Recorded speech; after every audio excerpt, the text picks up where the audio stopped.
So midwives are big breastfeeding advocates, and I know a lot of women aren't sure if it's best to breastfeed or not. Why do you think it's important for women to breastfeed?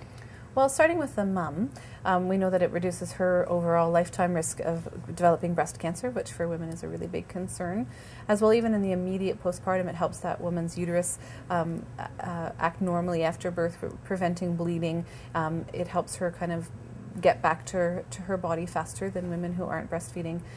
For the baby, it's wonderful in so many ways. There's the bonding and closeness with the mum that provides. It also provides perfect nutrition that changes from the moment the baby's born until the baby stops breastfeeding. It provides important antibodies so that babies are healthier.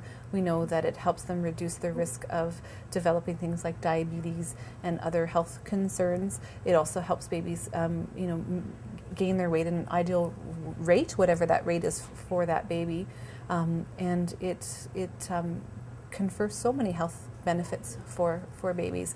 I mean, there are going to be women for whom breastfeeding isn't advised. For instance, if they have HIV or they have other active infections, that's a small percentage of the population. And I think one of the reasons that midwives do promote breastfeeding so much is that we know that we can provide the support that women may need to continue breastfeeding. For some women, it's not easy at the get-go. You don't know what kind of baby you're going to get. You may have a baby who nurses beautifully. You may have a baby who really doesn't know how to do it, and it needs lots of practice. And if you don't have the supports in place, and we're not very good in Ontario in having those supports in place, there's not a lot of public and medical support for breastfeeding as far as practical advice, so midwives really do end up providing most of that support for women.